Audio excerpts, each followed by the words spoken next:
Au nom du Père, du Fils et du Saint-Esprit. Amen.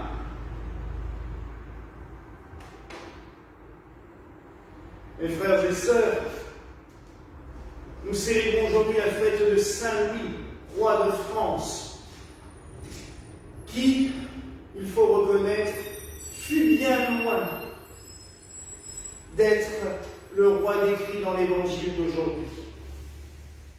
En effet, l'Évangile du jour peut être pris à deux escients. Au pied de la lettre, nous voyons un homme terrible, abominable, qui fait tellement peur, j'allais dire, à ses serviteurs, que l'un des trois à qui il a confié de l'argent n'a même pas osé faire quoi que ce soit avec, n'a même pas osé le faire travailler, et l'a mis de côté. Ce qui fait qu'il a encouru la colère de son maître. Ce maître-là n'est pas, j'allais dire, digne, si on le prend au sens littéral. D'un autre côté, si l'on remplace, et je vous rappelle que ce texte est une parabole, si on remplace les mines, d'ailleurs ici on nous parle du terme mine pour cette monnaie, dans d'autres traductions on utilise le terme talent, qui était aussi une monnaie de l'époque, mais qui est devenue, j'allais dire, une caractéristique que nous pouvons avoir. Un talent pour faire telle ou telle chose, un talent pour faire du théâtre, un talent pour prêcher, un talent pour faire la messe, un talent pour chanter. 1001 talents. Et alors là, on se dit que c'est le serviteur qui est nul. Le Seigneur lui a donné un talent et il n'en fait rien. Il l'enterre.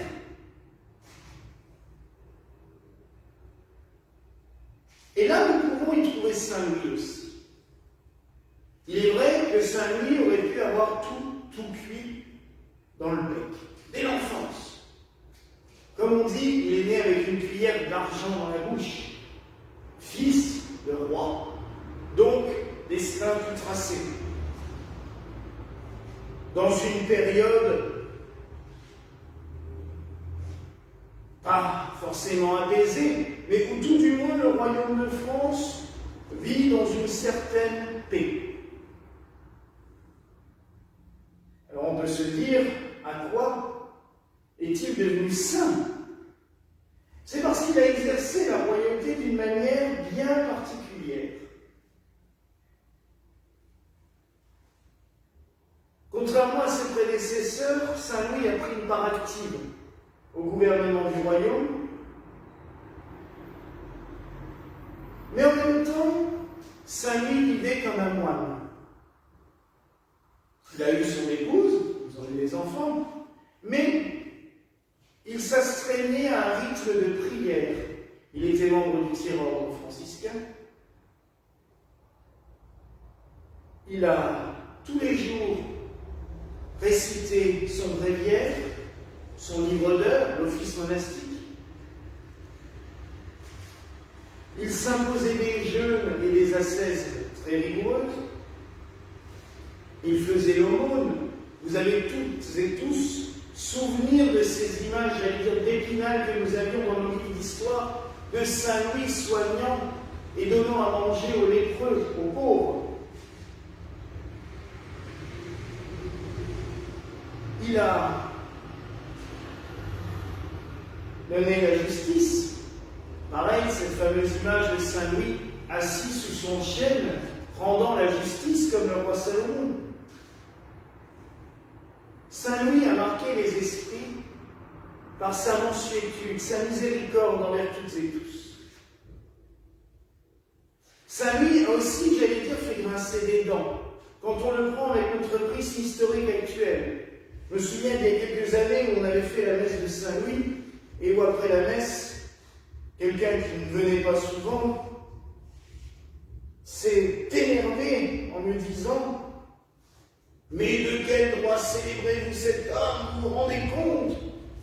Il a lancé la croisade contre les cathares, ces pauvres innocents. » là aussi, il faut reprendre l'histoire là où elle en était. Oui, les cathares voulaient une pureté de l'Église, une pureté de mœurs. Mais il y a quand même toute une branche de chez eux qui est tombée aussi dans les excès. Et si Saint-Louis a déclenché cette croisade contre les albigeois, comme on les appelait à l'époque, c'est parce qu'une grande partie de son peuple était en train de se faire assassiner. Dans tout le sud de la France, il y avait des espèces de pogroms organisés par les albigeois qui avaient décrété comme quoi la seule purification possible, c'était la mort et le feu. Donc ils dévastaient des villes en les brûlant, et en brûlant tous ses habitants. Donc, il faut toujours prendre les choses où elles sont.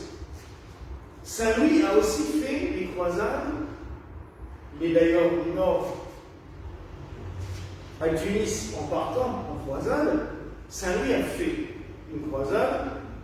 Il a voulu se rapprocher de son Seigneur.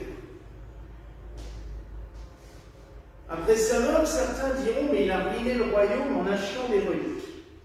Alors c'est vrai, il en a acheté énormément. La plus connue, c'est la Sainte Couronne d'Épines qui est toujours conservée à Paris. Elle a été conservée à Notre-Dame jusqu'à son incendie. Maintenant, elle est en sécurité au musée du Louvre, mais elle est quand même exposée encore une fois par an. Et elle sera de nouveau exposée tous les mois quand la cathédrale sera rendue au culte. Nous avons d'ailleurs une parcelle de cette Sainte Couronne ici, dans notre église, le reliquaire qui est actuellement sur l'autel. Il a ramené les reliques de la vraie croix, les gros morceaux. Il a ramené d'autres reliques de la Passion. Et ses fidèles serviteurs,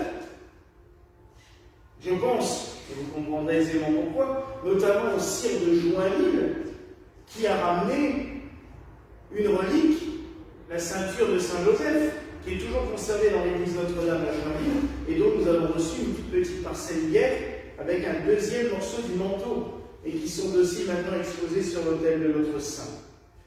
Mais il y avait d'autres, il y avait Eudes de Châteauroux qui avait ramené une petite pierre avec le sang du calvaire.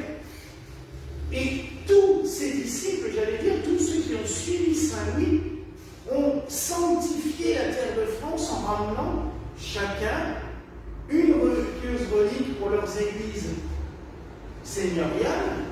Et notre pays est devenu un véritable sanctuaire. Notre pays, la France, est devenu une seconde Jérusalem. Paris tout particulièrement, avec la Sainte Chapelle, qui est un reliquaire géant construit au milieu de Paris pour y entreposer des saintes reliques.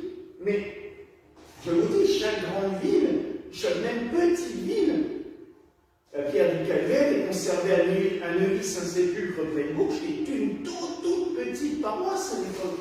Mais on va avoir des lieux saints, des saintes chapelles qui vont se créer un peu partout en France. Et ça, c'est sous l'instigation de Saint-Louis. J'utiliserai une citation de Saint Chapitier que lui avait fait à propos de Louis XIV. Saint Chapitier disait à propos de Louis XIV qu'en dépensant notre argent sans compter comme il l'avait fait, ne l'avait-il tout simplement pas mis de côté pour nous. Et c'est vrai que quand on voit maintenant l'investissement de Versailles, qui a coûté une fortune à l'époque, mais ce que cela rapporte à la France tous les ans, c'est considérable. Saint-Louis, c'est pareil. En achetant ces reliques, en les ramenant, en les dispersant dans toute la France, il a créé quelque chose. Déjà, il a sanctifié notre pays, car, et je peux vous l'assurer, ayant la grande chance ici de conserver de nombreuses saintes reliques qui nous ont été offertes au cours des années, on sent la sanctification, on sent l'énergie, on sent la force qui se dégage de ces reliques. Donc imaginez ce maillage de reliques sur toute la France, ce que cela a pu provoquer pour notre pays. Mais en même temps, ce fut un investissement, certes très lourd financièrement à l'époque, mais qui a eu des répercussions exceptionnelles. entière, on est venu visiter les saintes reliques à Notre-Dame. Encore maintenant, enfin à la Sainte-Chapelle à l'époque, à Notre-Dame par la suite, encore maintenant, quand vous allez vénérer la Sainte Relique, il y a des gens de l'Europe entière qui sont là, qui font le déplacement exprès, comme dans les grands sanctuaires. Ça a perdu un petit peu de nos jours, mais pendant des siècles, la ville de Joinville n'existerait peut-être même plus si elle n'avait pas eu la ceinture de Saint-Joseph dans son église, où des milliers de pèlerins sont venus. Paris, pour les reliques de la Passion. Je repense à Neuilly-Saint-Sépulcre, mais je pourrais penser aussi à la Sainte-Larme à Alouane, dans le nord de la France, et dans tant d'autres, à Bourges, à Bourbon-l'Archambault, il y a une Sainte-Chapelle aussi, des reliques ramenées par les seigneurs. Même ici, à l'île de Seine. À l'époque, Ingolsheim n'était pas en Alsace, mais le Seigneur était humble. Mais il était dans ce même mouvement. Vous savez que tous les rois d'Europe se sont regroupés ensemble pour partir en croisade. Et bien, le Seigneur de Ingolsheim à l'époque est revenu de Jérusalem avec une croix. Pas une relique, mais une croix faite sur place, dans le bois de Terre Sainte, qu'il a ramené ici, à environ 800 mètres d'ici, et qui a été conservé dans une chapelle, et qui, jusqu'à la Révolution française, a attiré des pèlerins de toute la région qui venaient prier en pèlerinage ici. Alors vous comprenez que, en effet, on peut voir Saint-Louis sous un œil un peu rigolard de notre point de vue actuel, en se disant il n'avait rien d'autre à faire. Alors il aimait nourrir les pauvres, mais pourquoi tout cet argent il ne l'a pas donné aux pauvres? Mais tout cet argent il leur a donné au centuple. Car comme maintenant, à l'époque vous aviez un lieu de pèlerinage, vous aviez une trentaine, une quarantaine, une cinquantaine de pauvres qui étaient devant à attendre les aumônes, puisque dans la démarche même du pèlerinage, il a toujours été demandé aux chrétiens de donner, de faire aumône. En même temps que l'on va prier, on fait aumône. Donc tous ces pauvres recevaient, j'allais dire, cette manne qui arrivait des pèlerins. Ils recevaient la nourriture aussi, apportée par les communautés religieuses en charge de la garde de ces lieux saints. Et ainsi de suite. C'est vraiment un véritable investissement. Mais il faut se remettre dans le contexte de l'époque. À l'époque, une ville qui n'avait pas de reliques n'avait rien. Alors vous allez me dire, oui, mais il y a ces foires, ces grandes foires agricoles, ces grandes foires des tissus, ces grandes foires. Mais toutes ces foires étaient organisées pour célébrer un pèlerinage.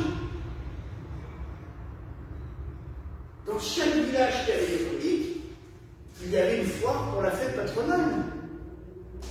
Si on en a encore parlé il n'y a pas longtemps, ce village d'Altorf, pas loin d'ici, la foire annuelle qui a été reprise cette année, est en l'honneur de Saint Cyriaque, le patron, dont il y a des reliques dans l'église qui attiraient des pèlerins.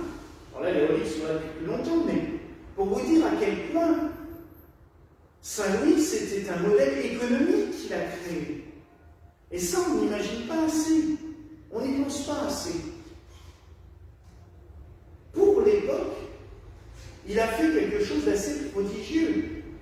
Il y a tout pile 8 jours, le Père Glenn nous prêchait sur Sainte Hélène, qui elle aussi a enrichi l'Europe et le monde de saintes reliques qu'elle a ramenées de Perse.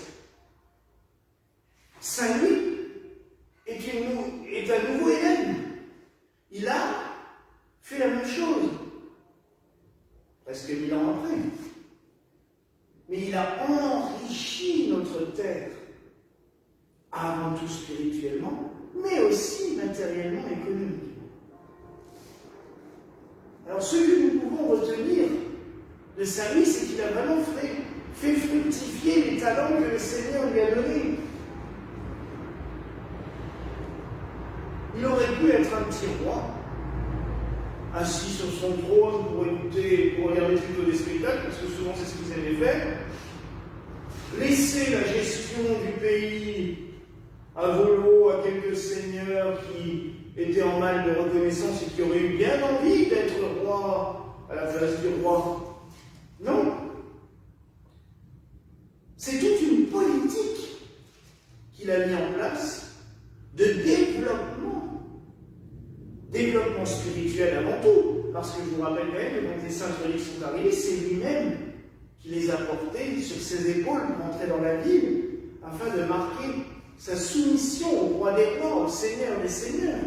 Mais une politique aussi économique, culturelle. La Sainte-Chapelle, tous les bâtiments qui ont été construits à cette occasion sont des biens culturels qui nous sont restés pour toujours. Alors oui, mes frères et sœurs, rendons grâce au Seigneur pour nous avoir donné le roi Saint-Louis en France, pour l'héritage qu'il nous a laissé, dont nous sommes toutes et tous dépositaires. Rendons grâce, remercions le Seigneur et supplions-le de nous donner toujours des gouvernants qui sachent laisser à leur pays un héritage, qui sachent gouverner leur peuple avec droiture, avec justice, avec amour, mais aussi qui sachent nous laisser quelque chose pour la suite et qu'ils ne soient pas juste là pour profiter de ce qu'ils trouvent en arrivant, mais surtout qu'ils fassent grandir ce qu'ils ont reçu pour pouvoir transmettre, j'allais dire, aux suivants, plus qu'il n'y avait à leur arrivée. Voilà la grâce que je nous souhaite en ce jour, au nom du Père, du Fils et du Saint-Esprit. Amen.